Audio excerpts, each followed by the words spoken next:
귀한 찬양을 감사드립니다. 광고 말씀드리겠습니다.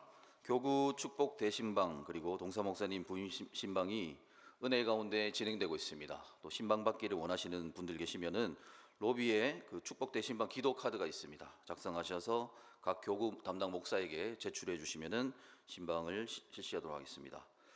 중보기도 세미나 은혜 가운데 진행되고 있습니다. 교재 필요하신 분들 사무실로 말씀해 주시고 주보에 나와 있는 안내를 잘 보셔서 참고하시기를 바랍니다. 내일부터 청년부 수련회가 세계로 기도원에서 8일까지 있습니다. 다른 광고는 주보를 참조해 주시기 바랍니다. 감사헌금 드신 손길이 있습니다. 신방 감사헌금 김창도 장로님, 이회주 권사님, 한상희 집사님, 신원원 권사님 감사헌금 드셨습니다. 이승원 장로님, 장덕기 권사님 신방 감사, 박영희 권사님 감사헌금, 진말조 권사님 감사헌금, 이상목 청년 감사헌금 드리셨습니다. 잠시 기도하겠습니다. 하나님 감사합니다.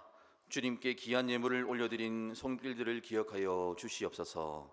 하나님 더 큰 복으로 신령한 축복으로 주님 채워주시고 특별히 대신방 가운데 또 가정의 문을 활짝 연 가정 가운데 하나님께서 더 큰 은혜로 복내려 주시옵소서. 감사드리오며 예수님의 이름으로 기도드리옵나이다. 아멘. 이 시간에 시온 찬양대가 찬양으로 하나님께 영광 올려드리겠습니다.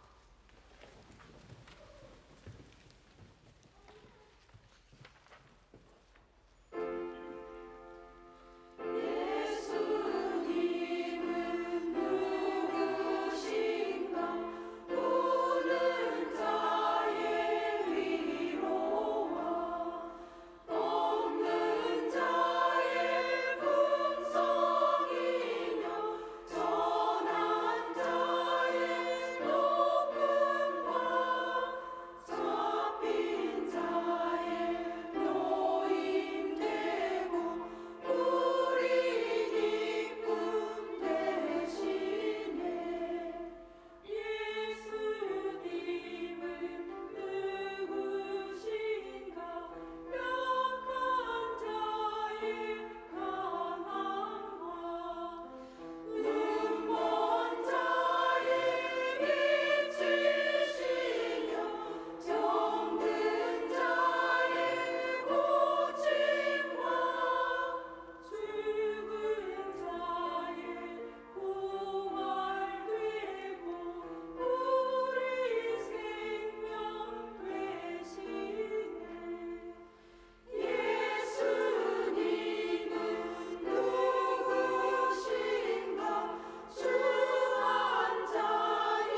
귀한 찬양을 감사드립니다. 할렐루야. 우리 곁에 계신 성도님들 한번 이렇게 인사하실 때 함께 은혜 받읍시다 이렇게 인사하겠습니다. 사랑합니다. 축복합니다. 이렇게 한번 인사하겠습니다. 다시. 우리 성도님들 하시는 일이 다 잘 되십니까? 잘 되십니까? 계획하신 일들이 계획대로 되시던가요? 아닙니까? 자녀 양육이라든지 인간 관계라든지 뭐 그런 여러 가지 계획들이 있으실 텐데 어떻습니까? 좀 잘 되시는 것 같습니까? 생각대로 잘 진행이 되시는지요? 생각대로 다 잘 진행되시기를 주님의 이름으로 축복합니다. 우리 곁에 계신 성도 다시 한번 인사하실 때 생각대로 다 되시기를 축복합니다 이렇게 인사하겠습니다. 하지만 그런 일은 잘 일어나지 않을 것입니다. 자, 성도님 그렇습니다. 그러면 내 뜻대로 되지 않으면 어떻게 해야 될까요? 우리 계획대로 되지 않았을 때 우리는 그러면 어떻게 이거를 대처를 해야 되는 것일까요? 어떻게 해야 되는지 하나님께서는 그 방법을 이미 다 가르쳐 주셨습니다. 사람은 자신의 뜻대로 되지 않을 때 영혼의 무너짐을 느끼게 되죠.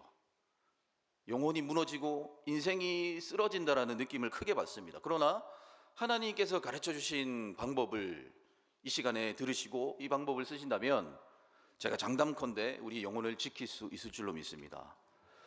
지금으로부터 3,000년 전입니다. 3,000년 전에 이런 시편이 기록이 되었어요. 오늘 본문 다시 한번 보시면은 시편 55편 16절 17절 3,000년 전에 쓰여진 시편입니다. 나는 하나님께 부르짖으리니 여호와께서 나를 구원하시리로다.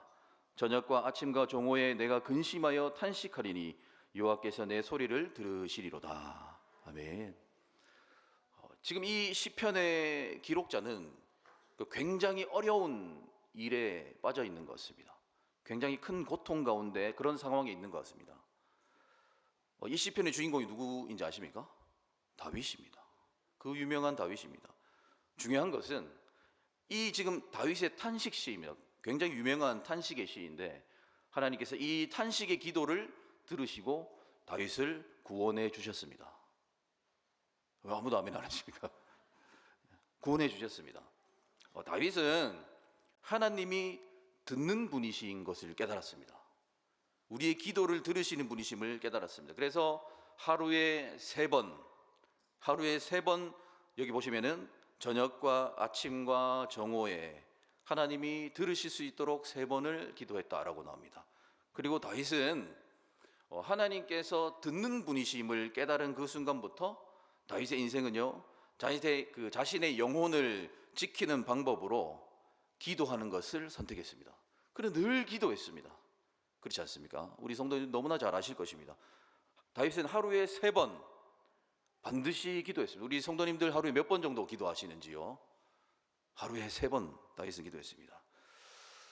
다윗은 기도로 자신의 인생을 지켰습니다. 그러면 우리 성도님들의 인생을 지키시는 방법이 무엇이 있으십니까? 여기 하루 3번이라는 것을 단지 비단 숫자 3번으로만 생각하지 마시고 저녁과 아침과 정오, 즉 그 간절한 다윗의 기도 제목이 저녁에서 아침으로 이어지고 아침에서 정오로 이어지고 또 정오에서 저녁으로 이렇게 이어졌다라고 생각하시기 바랍니다. 그렇습니다. 유대인들은 하루에 3번 기도합니다. 하루에 3번 기도하는 전통이 있습니다. 그래서 아무리 중요한 기도 제목이라 할지라도 3번 이상 기도하지 않습니다. 아무리 자신에게 중요한 기도 제목이 있다 할지라도 만약 3번을 간절하게 기도합니다. 간절하게 기도하고 그럼에도 불구하고 그 상황이 자신의 뜻대로 되지 않을 때 그들은 하나님의 뜻이 아니구나 라고 믿고 더 이상 기도하지 않는다고 합니다. 바울이 우리 성도 아시죠? 자신의 그 육신에 뭐가 있었다고 말을 하죠? 사단의 사자, 육체의 가시가 자기의 몸에 있었다라고 하면서 이거를 빼달라고 몇 번을 기도했습니까? 3번을 기도했습니다. 하지만 하나님께서 그 기도를 들어주지 않으셨습니다. 그러니까 바울이 그 순간 육체의 가시를 인정하고 받아들이기로 작정을 합니다. 자신의 것으로 오히려 순종하기로 결단한 것입니다. 대단한 믿음이죠. 하나님께 간절히 기도했는데 그것이 이루어지지 않으니까 이루어지지 않는 것이 하나님의 뜻이구나. 그때부터는 이루어지지 않은 그 기도를 가지고 하나님, 내가 이것에 순종할 수 있도록 해주십시오라고 기도를 바꾸게 됩니다. 굉장한 믿음이라고 생각합니다. 이런 순종을 누가 할 수 있겠습니까? 아무나 할 수 있는 것이 아닙니다. 저는 바울이 이런 믿음이 있으니까 그가 이렇게 하나님께 크게 쓰임받은 것이 아닌가라는 생각을 해보았습니다. 유대인들이 3번 기도하고 3번 이상 하지 않는다는 것이 기도를 안 한다는 뜻이 아닙니다. 그때 이 3번 하고 그 이후의 상황은 하나님께 다 맞추고 이제는 자신의 뜻을 기도하는 것이 아니라 하나님의 뜻을 받아들일 수 있도록 해달라고 기도한다는 것입니다. 저는 이런 기도도 굉장히 중요한 기도라고 생각합니다. 우리는 항상 기도를 성도님 생각하실 때 내가 기도하고 응답받는 것만 생각하시는데, 여기 성경에는 기도 응답받는 일만 기록하지 않고 사실은 성경은 우리의 뜻대로 되지 않았을 때 그 상황에 대한 순종, 믿음, 하나님을 향한 신뢰를 더 많이 기록하고 있다는 것입니다. 지금으로부터 2500년 전에 또 한 사람이 등장합니다. 굉장히 이 메데 페르시아라는 이 제국에 신앙의 영웅이 4명이 등장합니다. 페르시아 하면 누가 생각나십니까? 바로 다니엘과 세 친구입니다. 그 중에서도 다니엘은 정말 비범한 사람이죠. 비범한 사람입니다. 메데와 페르시아 사람들이 이 왕의 총애를 다니엘이 다 받으니까 너무 시기 질투가 나서 저걸 죽여야 되겠다 해서 그러니까 이 시기 질투하면서 이 그의 허점을 정말 샅샅이 뒤졌습니다. 근데 하지만 나오는 것이, 그러니까 단점을 찾으려고 완전히 막 그 레이저를 발사하면 그 눈으로 봤는데 나오는 것은 허점이 아니라 그의 장점만 계속 부각이 되는 것입니다. 그의 신실함이 자꾸 나오는 거고, 그의 거룩함, 파면 팔수록 그가 얼마나 경건한지가 막 드러나고, 파면 팔수록 그가 신앙이 얼마나 아름다운지만 자꾸 드러나는 겁니다. 그리고 제일 중요한 거, 그 사람의 미행을 하니까 다니엘의 기도 습관을 이 메데 페르시아 관리들이 발견하게 됩니다. 딱 보니까 다니엘이 굉장히 특이한 기도의 습관을 가지고 있는 겁니다. 그러니까 이 다니엘은 왜 이렇게 기도하지? 라고 생각을 했었습니다. 그 기도 습관은 어떤 기도냐면, 우리 다니엘서 6장 10절을 한번 띄워주시기 바랍니다. 이렇게 되어 있습니다. 한번 읽어보겠습니다. 시작.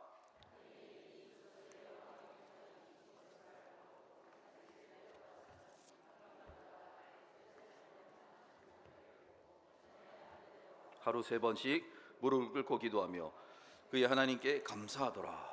그러니까 페르시아 사람들이 딱 보니까 다니엘은 항상 하루에 3번을 기도하는 것입니다.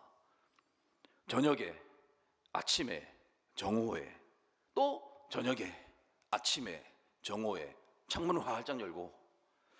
페르시아 사람들은 다니엘이 저렇게 지혜롭고 총명한 이유가 기도 때문이구나를 발견했습니다. 그래서 기도를 못하게 방해를 합니다. 근데 방해가 됐을까요? 방해하지 못했습니다.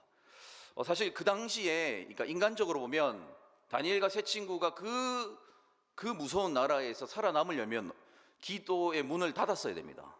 그렇지 않습니까? 너 기도하면 죽일 거야 라고 했을 때 기도를 내려놨으면 그들이 살 수 있었지 않겠습니까? 그렇게 생각할 법도 한데, 그러니까 기도를 하지 말라는 것이 아니라 기도를 조금 줄이고 적당히 이 제국의 질서에 조금 맞추면 여기서 얼마든지 잘 살아갈 수 있을 거라는 얼마나 그 많은 유혹이 있었겠습니까?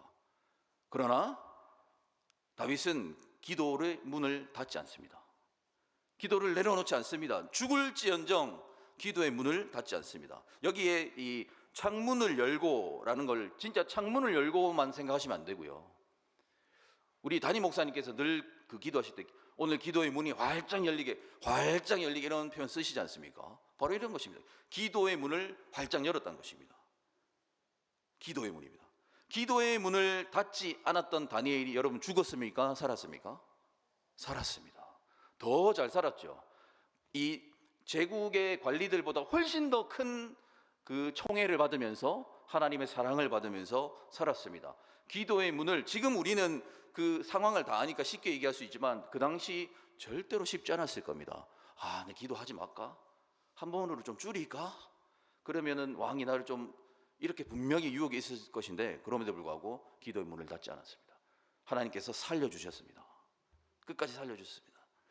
그러니까 이 페르시아의 권력자들보다 더 탁월하고 더 멋있는 인생을 살 수 있었던 것입니다. 하루 3번 기도합니다. 우리 예수님께서는 우리가 잘 아는 대로 여러분 누가복음을 기록한 누가는 예수님을 기도의 사람으로 기록하고 있습니다. 예수님을 기도의 사람으로. 심지어 예수님은 본인이 체포당하시는 그 순간에도 어디 계셨습니까? 기도의 자리에 있었습니다. 그러니까 기도 자리에서 체포당하셨습니다.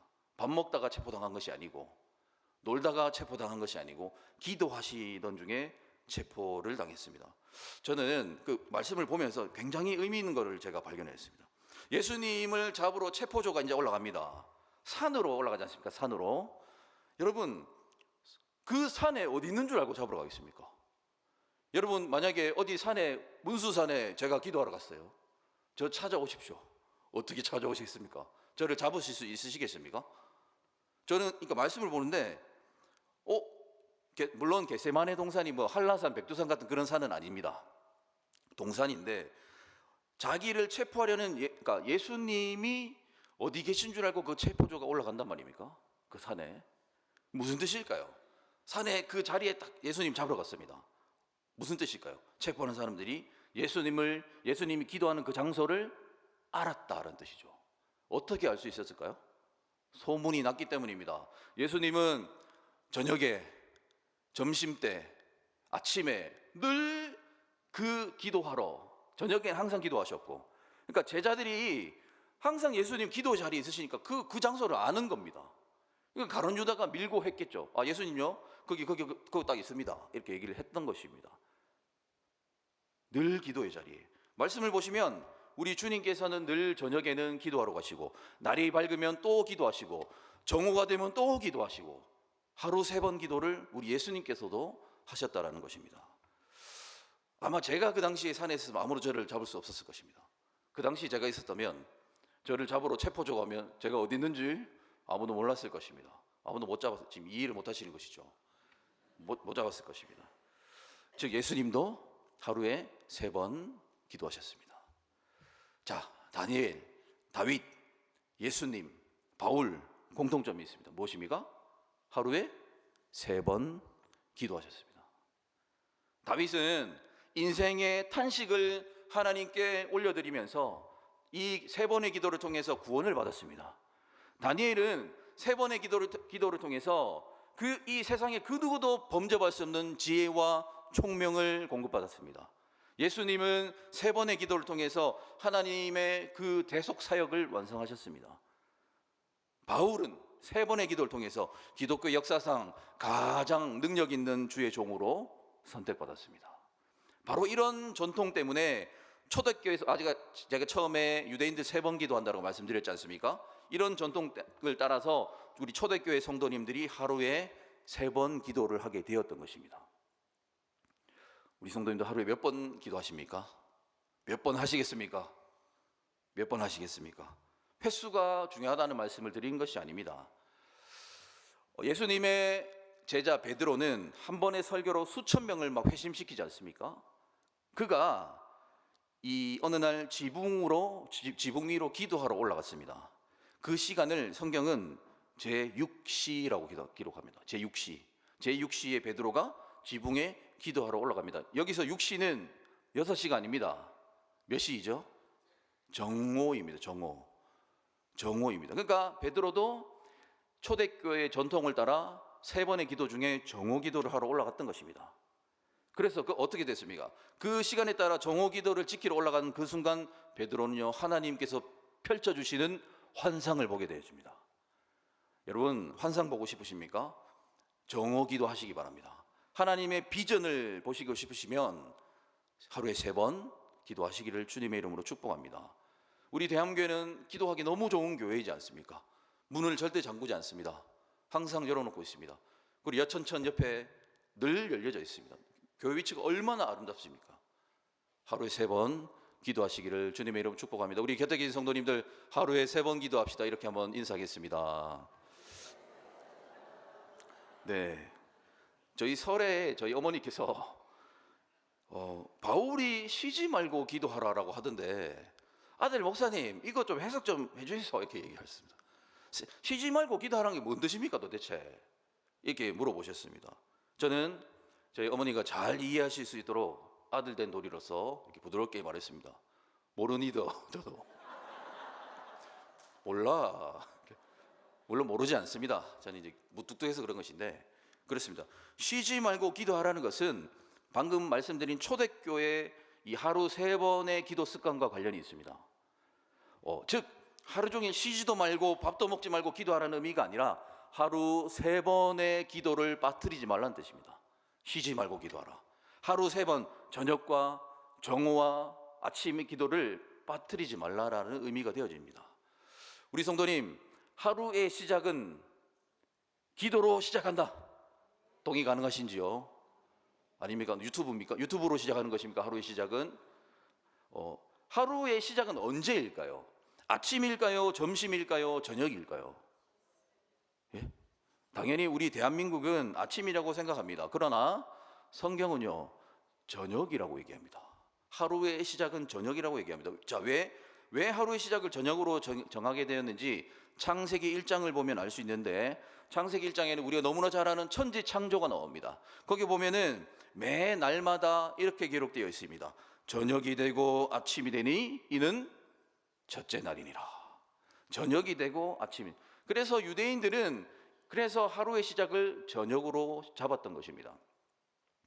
예수님께서 십자가에 죽으실 때 몇인 줄 아십니까? 제9시였다라고 기록합니다. 제9시는 9시가 아닙니다. 언제이죠? 오후 3시가 되어집니다. 왜 이렇게 계산을 했냐?